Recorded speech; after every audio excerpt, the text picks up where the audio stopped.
Welcome to the CareersbyJenn podcast, episode 249.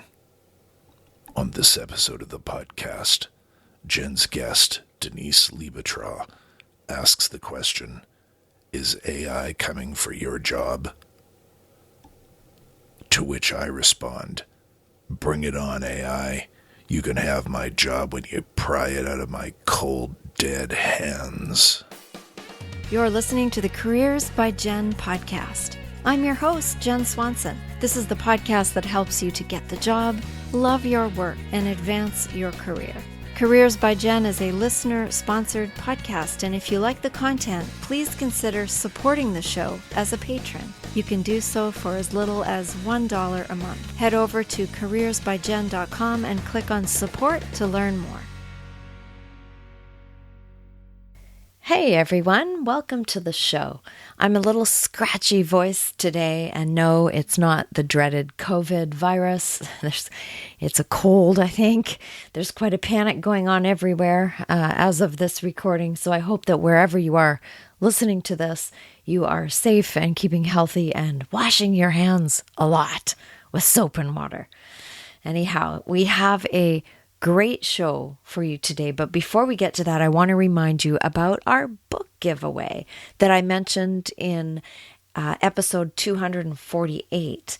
I interviewed the guest Paul Pagnato, and he has an amazing book on transparency, and he has sent an advance copy. As of this recording, I don't even think it's published yet, so I have a beautiful advanced copy to share with you. And I'm going to throw in a couple of other goodies, another book from another previous guest that you will get quite a kick out of. So and the way to enter is this. If you can leave me a review on Apple Podcasts for the show, you can leave a review on Instagram or Facebook at CareersbyJenn is our address, or you can send an email review to info@careersbyjenn.com and a review that I can then read out or post somewhere. So those are three different ways, our Instagram and Facebook, an email, or Apple Podcasts, which would be the best if you happen to have that. Leave a review for the show. I'm going to put and then tell me you did that, and I'm going to put all the names of the people into a hat and draw one, and you will get a little Careers by Jenn care package sent to you. So if you do enter, I will need your mailing address as well. So you can drop me a line on email for that if you like. Anyhow, I'm going to do the draw on March 17th, which is St. Patrick's Day of 2020. So send in your review before that time, and I will draw a name, and maybe you will get a nice little package in the mail. Well, technology is great, but so are real books. I just love real books. I do have a Kindle. I love it. But real books, there's just something about them, hey? Well, speaking of technology, and in particular of artificial intelligence or AI, which is what we're going to talk about today, our guest has a lot to say about it. Denise Liebetrau is an HR consultant and a compensation expert with more than 25 years of experience at Fortune 500 companies. She partners with business leaders to get the people, processes, performance metrics, and rewards in place to maximize profit and impact. She's also a career and salary negotiation coach that helps career-driven professionals get paid what they're worth and have careers aligned with their values. So she works, you can find out more about her at prosperconsultingllc.com, and she's got a giveaway that she's going to mention in the episode today. And I began by asking Denise, how prevalent is AI in today's job marketplace? Oh my gosh, it's incredibly relevant and incredibly immersed in our lives. I was at a recent event, and somebody said, how many of you have used artificial intelligence today? And a few people raised their hand, and the speaker said, how many of you have spoken to Alexa, has spoken to Siri? And then they gave some other examples, and how many of you have a Roomba? How many of you, right? And so many more people raise their hands. So we use it and we don't even know we use it. And in job search and the job search process that can be very long and involved. Yeah. I know we're using automated tracking systems in some cases. Are there other things that are being used that we're not even aware of? Automated tracking systems. Sometimes if you go on websites and they have a link to like careers and then maybe a chat feature comes up. Sometimes those are chat bots, and that's artificial intelligence. So yeah, there's all sorts of things that you may not even recognize as being artificial intelligence. There's scheduling. So instead of having a recruiter or a staffing assistant call you to schedule time for an interview, you might be interacting with artificial intelligence to schedule your interviews and do things like that. So yeah, there's all sorts of things. And ideally, from an employer perspective, you won't even know you're talking to artificial intelligence. It'll just automate those kind of very tactical, predictable kinds of work tasks. It's funny, I was listening to something on our national Canadian Broadcasting Corporation radio the other day, mm-hmm. and they were talking about people who aren't real. And there are actually websites you can go to, something like isthispersonreal.com or something, to see, and they show pictures of people who look absolutely real and who are invented characters that are used in advertising, and they're animating these people now, which is very scary. It is very scary, but I'll quote you as statistics because I did a little research before we got on the phone today to talk. The Brookfield Institute says 42% of the Canadian workforce is at high risk of automation over the next 10 to 20 years. But here's the other piece of it. People worry about what's going away, but the same study predicts that the wave of automation will also create 712 jobs. So on one hand, what we know today will change, things will be automated, but on the other hand, new jobs will be created. So I think it's really about thinking of yourself as a consistent learner and continuing to be flexible in a world where what we are doing today isn't probably what we're going to be doing tomorrow for jobs. Well, and if you think about it, you think about streaming services like Netflix and Prime and all these other things. Blockbuster Video in North America was a thing, right? And now it is no longer a thing. I think there's one video store in town that is hanging on for those people that still have VCRs and DVDs. But now it's just so easy to stream everything, and so those jobs have become obsolete. But then there are new jobs that have occurred. So our question is: AI coming for your job? What's your thought on that? I think you should assume yes. I've had some people say, well, it's going to come for blue collar jobs, and it's less about white collar jobs. And I'm like, no, time out. If it's repeatable and predictable and it's automatable, then that's going to happen. And it doesn't matter how much somebody is paid to do the work. That doesn't protect you. So for most of us, we will have some aspects, if not all of our job, be sucked up into this artificial intelligence and in this new world. But then there will be other things that will keep us marketable and keep us employed. So it's important to stay focused on some of those other things. So if you are in a job right now, in a career that you hope to retire from, what are some things you can be doing to keep yourself relevant or to keep learning? So I always say you should be paying attention to your profession. So any professional associations and thought leaders in your profession, you should be following and paying attention to. What you want to do is think 3 to 5 years out. What are those things that are going to impact your profession? And for those of us who are very industry specific, you should be following those thought leaders and the predictions for your industry in the next 3 to 5 years as well.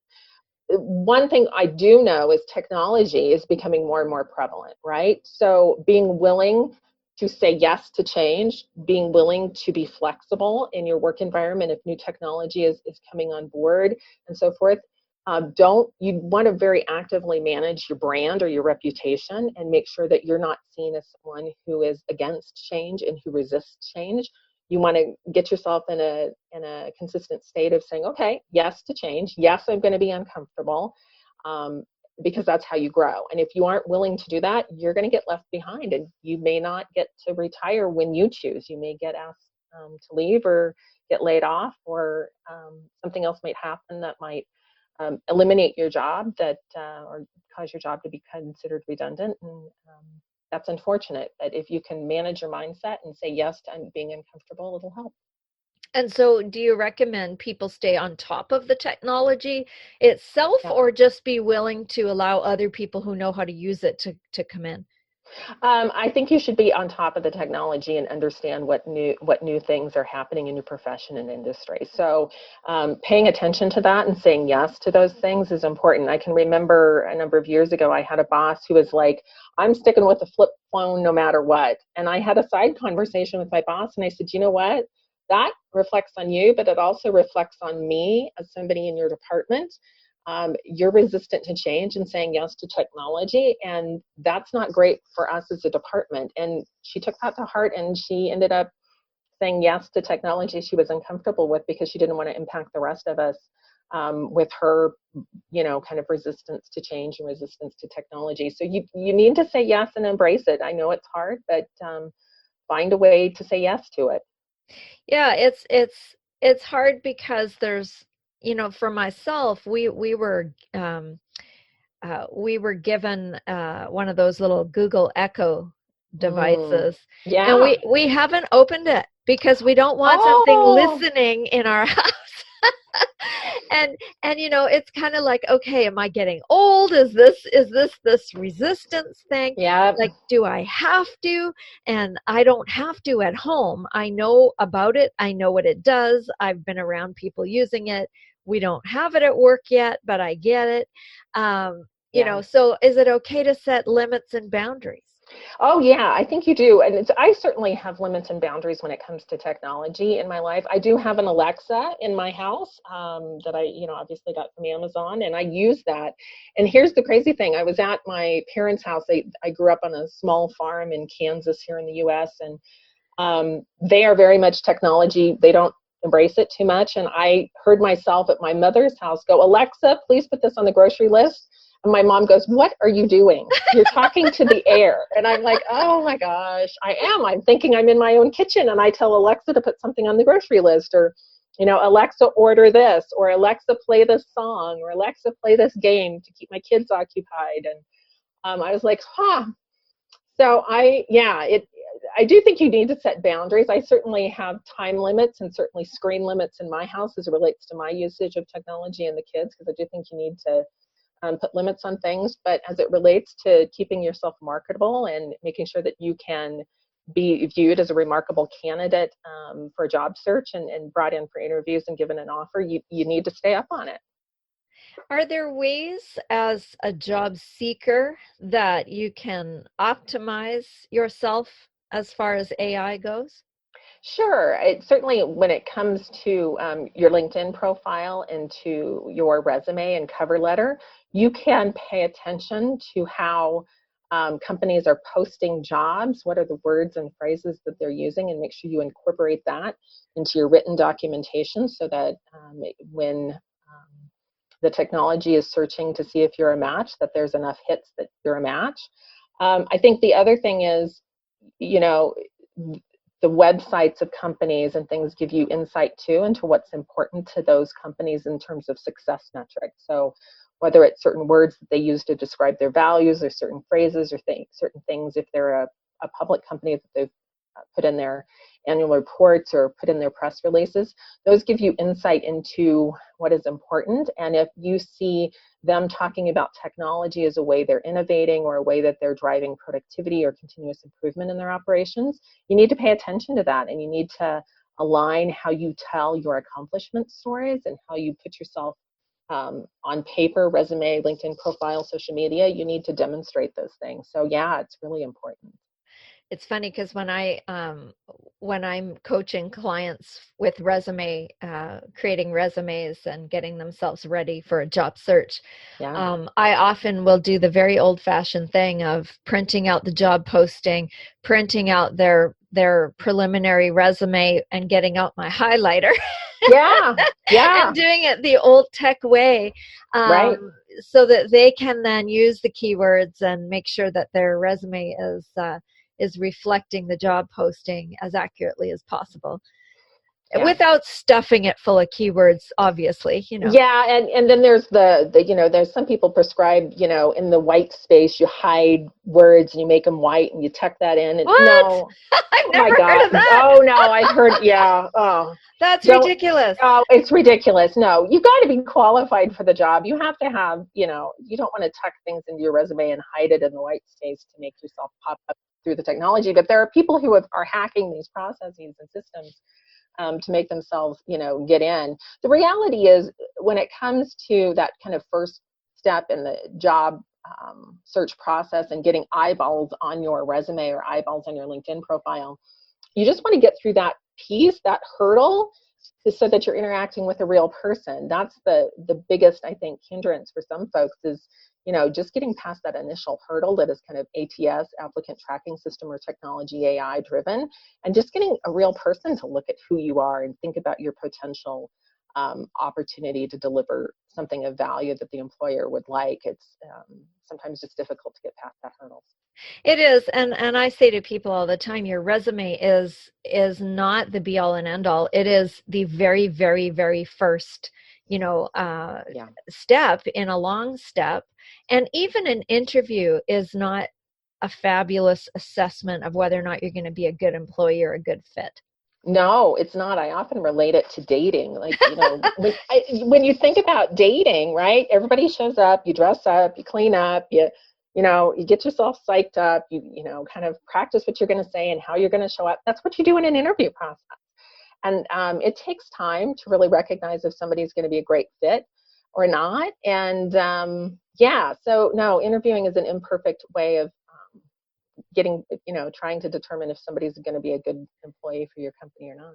Yeah, I want to go back to what you said about it has to be real. You have to be honest with what you're putting on that piece of paper, regardless of what the job posting is asking for. Yeah, it is. Having worked in HR for 25 years, I can tell you there are many times when somebody on paper or through the interview process came across really strong, but once they got into the work environment, they couldn't deliver what they said they could deliver. And that's a problem, right? I mean, it's a little bit like coaches for a professional sports team. There's not a whole lot of wiggle room anymore for not being able to produce the results you said you could produce. So you don't want to lie. Obviously, you need to present yourself to the best, opportunity that you can, and hiring a coach or somebody to help you with your job search is really a good idea. I think that's a great way to invest in yourself, but you don't want to lie. You still need to be transparent and authentic in how you show up. Yeah, and I know I did a little stint in HR and have worked with a lot of people with resumes and interviews, and it has to be across all platforms. It has to be on your LinkedIn. It has to be in your email communication and your phone communication with the person who's inviting you to come in, your interactions with the reception people. Like, it has to be across the board. You're being interviewed from the very, very first interaction, never mind the actual coming into the interview. Yeah, consistency is so important. I'll give you an example. I had somebody I do a lot of workshops on how do you maximize your pay to get paid what you're worth, and helping people through layoff situations and different things. And I had somebody say that they had a friend who interviewed, and they, talked to the receptionist, got their badge, signed in, were waiting for the person that they were going to interview with, and then somebody came out to replace the receptionist at the front desk, and the person behind the front desk was actually the senior leader, the VP that the person was supposed to interview with. And so thankfully he had done a good job and treated the receptionist with respect, and as you should. but had he been condescending or, treated them somewhat differently, that was actually the VP. So you never know who you're talking to or who you're in front of. Another example I always tell people is, when you start interacting with a company, whether it's in writing or in person, you are on. Mm-hmm. When you park your car, hold the door open if you're going in, obviously through an elevator bank to interview, or hold the door open for somebody. Be polite, you never know who you're standing next to. And some people don't do that. I have another story. When I was working for a global company, we had brought somebody in from Australia to the US for an interview, and this person had 5-6 interviews that day. It was a senior leadership role, and they made an offhand comment as the recruiter was taking them to the bathroom between appointments for interviews. And later at the end of the day, as they were talking about the various candidates for this senior role, this offhand comment the person made on the way to the bathroom was the one piece, along with a few other inconsistencies, that pulled them out of the running for the job. Wow. Yeah, I believe it. I have sat in job interviews as an interviewer, and I remember one where, and I use this when I teach communication classes and interview skills and stuff. I use it because it was a whole body language thing. The person was higher up in the seniority, so figured they had this job in the bag. It was a union position. Yeah. And she came in with a coffee cup, which I always say is a huge no-no. She came in with her coffee, and she plunked herself, like literally just plunked herself down in the chair, sort of slid down, crossed her leg, and threw her coffee on the desk and sat back, sort of like, okay, hand it to me. It was just unbelievable. And Wow. just and she hadn't said a word, just the body language alone was so disrespectful and so entitled. Anyway, there were many other factors that were involved, of course, in the interview, but in the end, she was not the candidate that got the job. Yeah. When I work with executives, I'm starting to do more coaching on executive presence, because many people will get the feedback, you don't show up with the right executive presence to get this role. And I have got a scientific research-based tool that I use in that space. And so I help them with that. And there are certain factors that play into how people perceive you in terms of executive presence. And you don't have to be an executive to use this kind of a tool or this kind of feedback, but it is incredibly powerful what body language, how you dress, how you style your hair. And you may not want to play by those rules and those etiquette kinds of things, but I'll tell you, if you don't play by those rules, it will hold you back. Yeah. Yeah. I would also say, getting back to the premise of our conversation about artificial intelligence, there are jobs of the future. And what I tell people are, it's creativity. You can't replace creativity and influence with artificial intelligence. You can't replace emotional intelligence. People who come into the workplace with empathy, the ability to think critically and to plan, people who are using judgment in making decisions, people who know how to build rapport, like salespeople, and then teamwork and collaboration. All of those types of skills are not something that can be replaced and be automated. So paying attention to those critical things, and sometimes people call them soft skills, are really, really important in this new age where technology is going to automate things that are automatable. You've got to pay attention to some of these other things, and then demonstrate that through your resume, your LinkedIn profile, your job interviewing skills, and so forth. Yeah, we talk a lot about those kinds of soft skills on this podcast, and Good. And I think it's important to be self-aware, and there are areas you can work on, because it might be that you are compassionate, that you are authentic, but that you're just not conveying it in a way that is understandable to somebody else. So there are skills that you can improve. It's very hard to teach somebody empathy and compassion and those kinds of things, but it's not impossible. No. In fact, empathy can be taught. There are certain countries in the world where empathy is part of the school curriculum. I have a friend of mine who manned the phone lines at a rape crisis phone line, and they taught her empathy skills in terms of the onboarding so she could staff that 24/7 when she was on call. in the right way. So you can learn these things. You can learn emotional intelligence and social intelligence types of skills that will help you. It's a matter of investing in yourself. And will that AI proof you to some extent? Tell me more. What do you mean by AI proofing you? I mean, you won't be replaced if those are qualities that are required in your job with complete automation. So you may not become obsolete in that case. Yes, I think those are the things, like if you're really looking for job security in a world where AI is coming for your job, I think that's part of it. I think the other piece that people are not talking about enough is we talk about gig workers, people who are contractors, consultants versus true employees. I think the world is shifting, and many people can probably see this if you work for a large company. The world is shifting from hiring employees to hiring contractors and project people and people to come in for a certain time frame to do certain tasks or deliverables, and then they go away. And companies are flexing their workforces in that way. So I think for some folks, it's important to think beyond just being an employee for somebody else. What other things could you develop in yourself that might allow you to become one of these folks who can be employed because they have a skill set that could be dropped into an organization for a specific period of time to produce certain things of value, and then you go away and you do it for somebody else. Yeah, and as a person myself who does that, I have a regular, employed job, and I do a lot of contract work.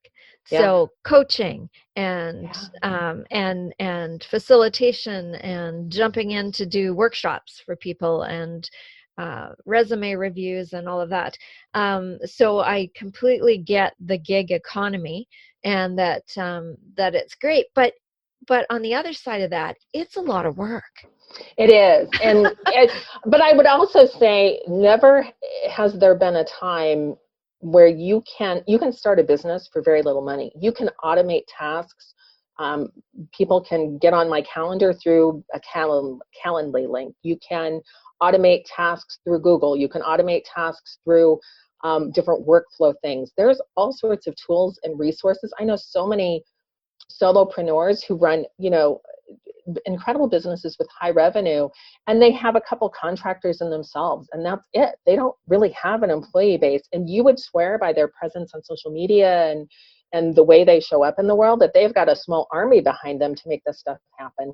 And that's not the case. They've automated things. So even in the entrepreneurial and gig kind of economy world, AI is being used to multiply your ability to provide value. So it's here to stay. It's not going away. So it may not be coming directly for your job, but it may be weaving its way in if it hasn't already. Absolutely. And it's probably more interwoven into your world than what you already know. Some of it is so kind of under the table that you probably don't even know it's happening. Now, you said off air that you had a blog post coming out. Is there anything you wanted to share from that with a listener? Just that there are a number of things that you can do. Creativity, for one, is a piece that artificial intelligence isn't going to be able to mimic easily, right?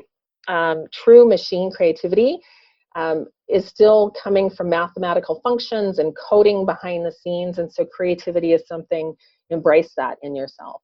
I think the other thing is the emotional intelligence piece, that's showing up with empathy, being able to influence others, being able to demonstrate judgment in gray areas. Artificial intelligence thrives in environments where things are predictable and, if this, then that, and, obviously can become very complex and how it automates things, but there's still things that you can't automate, and there's still the ability through teamwork and collaboration to maximize results of organizations. So I think there's still lots of room for those of us who need to continue to work to provide value that won't be replaced by artificial intelligence. And how did you come to be doing what you're doing today, Denise? What's your background? So I worked in the U.S. and Fortune 500 companies. Some of them were global, some of them were only U.S. based, but for more than 25 years, I did that in large companies. And I primarily worked in the compensation and benefits reward space. So what kind of rewards did you need to provide to be a competitive employer to attract the right talent and keep them productive? And then I decided I wanted to do more work with small and mid-sized firms, and I wanted more variety. And so a few years ago, I started my business. I do HR consulting with an emphasis on compensation and rewards, but then I also sit on the other side of the table, and I'm a career and salary negotiation coach. And so I got tired of seeing people leave money on the table when they didn't negotiate in the right way. And so I help people through their job search, help them get promotions, help them negotiate offers. And so I offer services in that space as well. And I would love to, for anybody out there who's looking to do a job search, I've got a list of free compensation data sources. So if you want to get to that, you can go to my website at prosperconsultingllc.com. Click on connect. You'll get to a page that shows you on Facebook what Facebook group to join to get access to those files. You'll also get a job offer comparison worksheet that covers both cash and non-cash things you should be considering if you're doing a job search. So I encourage you to take advantage of those resources. And obviously you offer things as well in this space. But yeah, take advantage of those folks who are able to help you in this space, because it's not easy to do job searches these days. Yeah, there's so many things to consider and so many factors. Yeah. So that's the best place to get a hold of you is, can you say your website one more time? Sure, it's prosperconsultingllc.com. I also offer free 15-minute strategy calls to folks. If you have a quick question or something you want to chat about, happy to do that. You can click on connect on prosperconsultingllc.com or click on contact, and you'll get access to my calendar. And so you can see when I'm available and we can have a conversation. Sounds great. And do you have one last piece of advice for the Careers by Jenn listener today? Yeah, a continuous learning mindset is going to be very important for you to survive in a world where AI is coming and is here. So successful people will have this mindset of being willing to be uncomfortable and being willing to continuously learn. So foster that in yourself. Say yes. Fantastic. Thank you, Denise, so much. This has been very valuable, I think, for the listeners. Wonderful. Thank you for having me on. You've been listening to Careers by Jenn with Jenn Swanson. If you like what you heard, please share this. If every single person listening today shared this episode with just one friend, our audience would be twice as big just like that. And the more people we can help with our content, the better. So help out a friend and help grow our audience by sharing this show with someone you know who would benefit from the content. If you haven't subscribed yet, please do that, and together we can make a difference. Until next time, take good care.